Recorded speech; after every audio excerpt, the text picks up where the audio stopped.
Tell us. So what kind of grapes are these? These are Marshall Fuchs grapes. Marshall Fuchs. Skeets. Marshall Skeets grapes. I think Fuchs. Fuchs? Yeah. And this is how we have a vineyard here, and we pick the grapes and we juice them. Yep. They're pretty grapes, aren't they? Yeah, they're nice and purple. Got a good cluster of them right here. Oh, show us. Oh, those are nice. Yeah. Yeah. When we go through them all, we're gonna have to pick out these green ones here and just kind of get rid of them. That way, it doesn't make the grape juice bitter.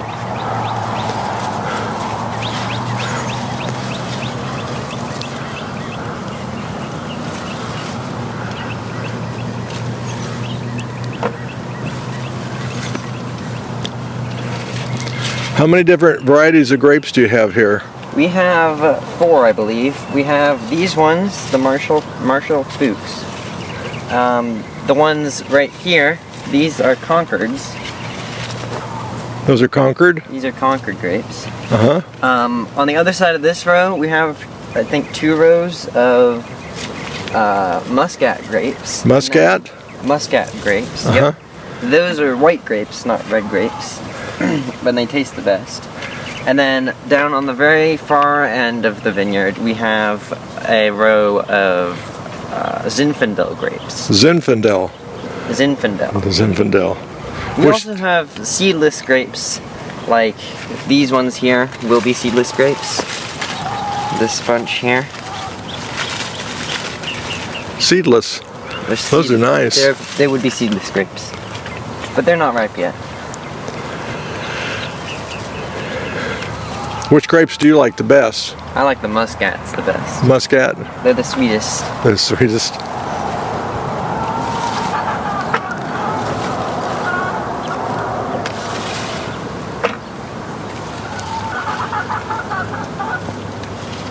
Okay, that's good. Now we'll go down and we'll show them how we can them. Okay. I'm gonna pick one more. Okay. That way we can, like, actually get a decent supply. They look like they would be sweet. They're nice and dark purple. Yeah, a lot of them are. Just like these green ones here. I'm putting them into this bowl and taking all the good grapes, like most of this cluster, putting it into this bowl. And the grapes in this bowl will just get thrown out, tossed in the compost, and the grapes in this bowl will get tossed into the steamer. Let me see. Oh.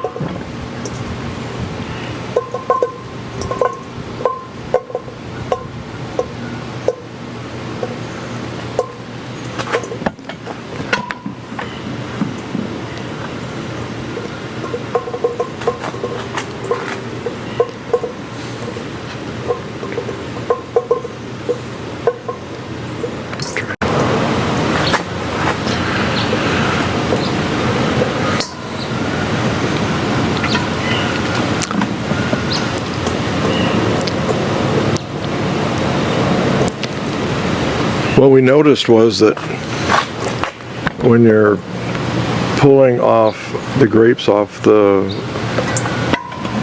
clusters, the ripe ones fall off easier than the green ones. And so you just toss the green ones into this basket.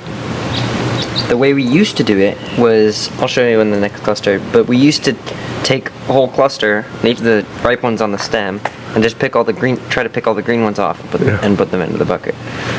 So, but that didn't work very well because the green ones didn't come off very easily and they were sometimes hard to find. It was easier to pull the ripe ones off. Yeah.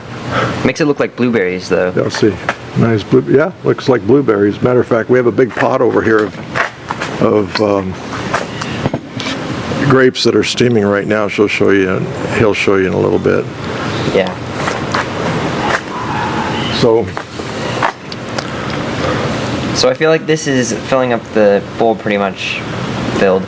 So what I'm gonna do now is after this one, I'm gonna go grab a colander from over here, like this one. Empty it, put some stuff in it. And I'm gonna dump all the grapes right into it. I take it over to the sink over here.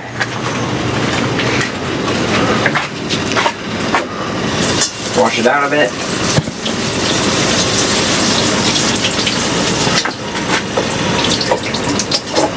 Kind of just shake it to let it dry. And then I kind of have to get these gloves on because they protect me from the heat of those steamers over there. So. Yeah, in a minute he's going to pour some juice out of one of the steamers. It only takes like, I don't know, 15-20 minutes probably for the juice to start coming out, but we've already got a few grapes in there, if you can look at Let me that. see them, yeah. See the grapes in there, steaming? There's a big difference between those and those because most of the juice has already been squeezed out of those. So now I'll just pour these right in. Just take this, put it back on. And then this can go back where it was, and then back to the grape process.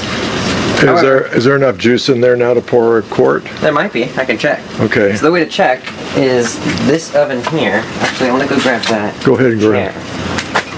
This chair, sometimes we use it to put the quart jars on so that they can get that they can rest somewhere. We don't have to hold them the entire time. Yeah. So in here, there's quart jars. Yeah. With a little bit of water in the bottom. With water in the bottom. Yeah. And the water steams the quart jars and it sterilizes them. So what you do is you take the quart jar, put it on the. You kind of want a rag for this because it's kind of hot. On the rag. I'm going to be kind of careful not to touch the top as much as you can, because then it'll not be sterilized and you can get bad bacteria in your juice, which is not good. So then what you do is you just kind of put it in a place where it can reach. You let go of that, because I was pinching that, and then you just open the valve and the juice will come pouring out. Oh, look at it go. Nice steady stream of juice right there. Sure enough. This will probably be enough to fill the jar.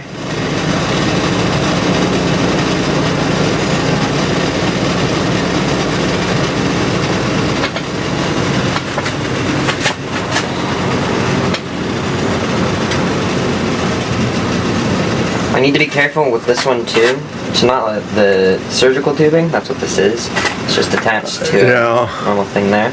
Touch the lid of the jar, because if it touches the lid of the jar again, it'll not be sterilized. It can cause bad bacteria to get in there.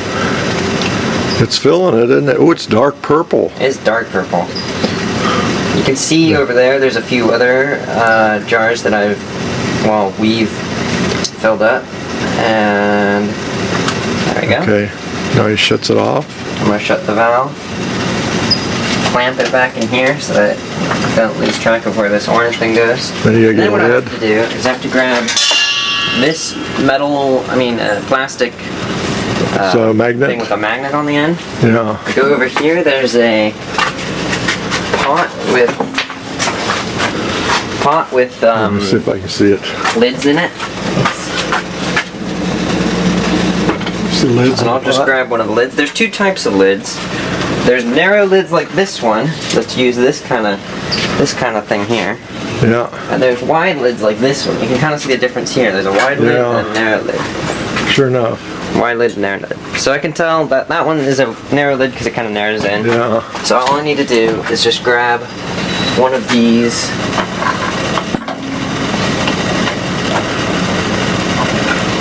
narrow lid things.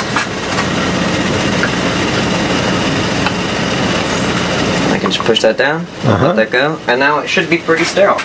And now it is sealed. It will seal by itself. And these things, they're only for convenience. Oops. Well, now that is a complete jar of grape juice. Cool. And now I'll put it over here with the rest of this stuff. You want to grab another one? And we can probably have enough juice for another one. Yeah. So do the same thing. Open the oven.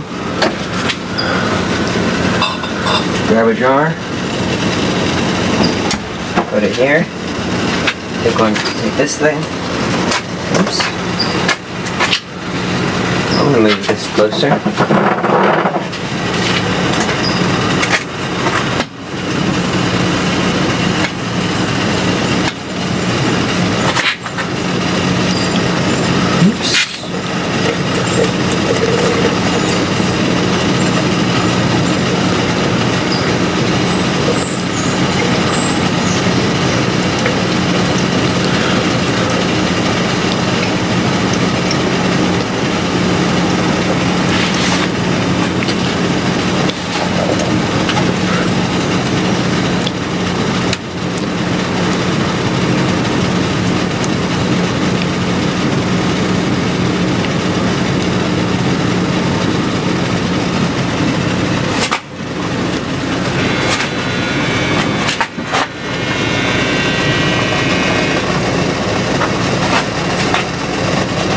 We used to have another steamer running over there, Yeah. but now we can't find a good way to keep the steamer, keep the surgical tubing connected to the steamer, and so we had to shut it down. But Good. it used to go much quicker because there were two steamers. Now that's full.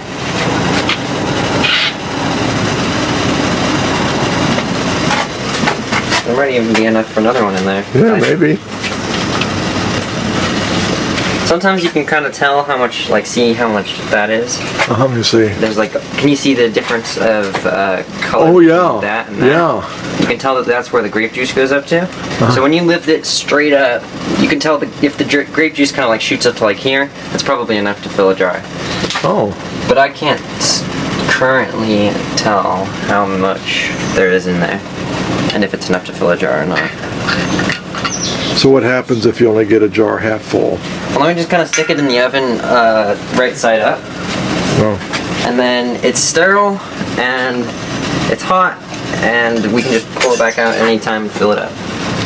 Although it might be kind of different than all the other ones if we fill it up from a different batch of grapes. Currently we have about 14 here. No, we have about 11 here. And we get about, I don't know, like 300 quarts of grape juice a year. That's a lot. Yeah, our first year we got 300. Last year we didn't get very many. I think we only got like 80. But we basically have enough to drink 1 quart of grape juice every day, but we don't because it's not feasible, you know? Yeah. We give it a lot of it away. Yeah.